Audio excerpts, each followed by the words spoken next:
এটা প্রথম ডায়লগে যে বাবা আমাকে বিয়ে করতে মেঘ ভাই, এই বাবা এই মেঘ ভাই রোলিং 3 2 1 0 0 অ্যাকশন। বাবা বলতেছে যে বাবা তুমি আমার ক্ষমা প্রার্থী, আমি তোমাকে একটা লজ্জাজনক অবস্থায় ফেলাইছি। আমি যদি আগে বুঝতাম আমার মেয়ে আমার মানে ডিসিশনের বিরুদ্ধে যাবে, তাহলে কখনোই আমি তোমাকে নিয়ে আমার মেয়ের সামনে যেতাম না। এখন আমি বলেছি আঙ্কেল আপনি মনে কষ্ট পাবেন না, আপনি আমার সততায় মুগ্ধ হয়ে আপনার মেয়েকে বিয়ে দিতে চেয়েছিলেন। শুনুন, আপনি আপনার জায়গায় ঠিক আছেন, আপনার মেয়ের জায়গায় ঠিক আছে। জোর করে আসলে কাউকে বিয়ে দিলে ফল ভালো হয় না। আপনি বরঞ্চ কষ্ট পাবেন না, আমিও কষ্ট পাই না।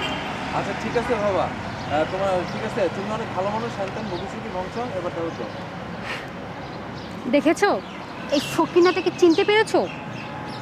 কে ও? আরে চিনতে পারোনি?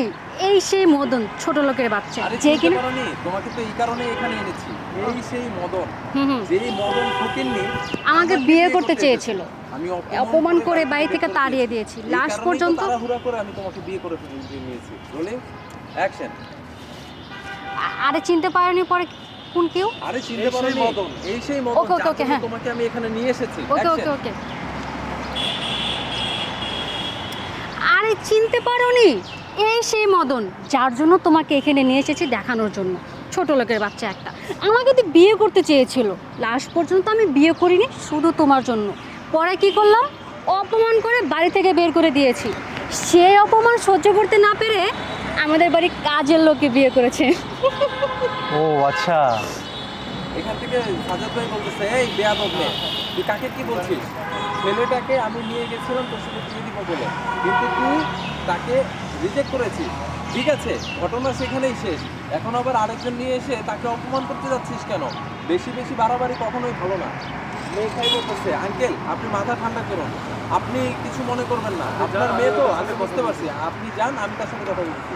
বাবা আমার মেয়ের একটু মাথা গরম, এই জন্য একটু উল্টাপাল্টা করতেছে, তুমি ওর কথা কিছু মনে করো না। না না আঙ্কেল, সব কিছু আমি বুঝতে পেরেছি, আপনার এটা নিয়ে টেনশন করতে হবে না, আপনি নিশ্চিন্তে বাসায় যান, আমি কথা বলছি। আচ্ছা ঠিক আছে বাবা। ওই যে বাবা ওইদিকে চলে যাচ্ছে, এবার যে বলছে, এই ভদ্রভাবে কথা বলুন, বুঝতে পেরেছেন? আর হ্যাঁ, আপনি আমাকে রিজেক্ট করেননি, বরং আমি আপনাকে রিজেক্ট করেছি, কারণ আপনার মধ্যে অনেক অহংকার ছিল। আপনার বাসায় যখন আপনার বাবা আমাকে আপনার সাথে বিয়ে করতে নিয়েছিল, তখন আপনার কথাবার্তাতে আমি বুঝেছি হয়তো আমি আপনাকে বিয়ে করে আমার বাসায় বউ হিসেবে নিতে পারবো, বাট আপনি যেই লেভেলের বেয়াদব, আপনাকে নিয়ে সংসার করা আমার পক্ষে সম্ভব না।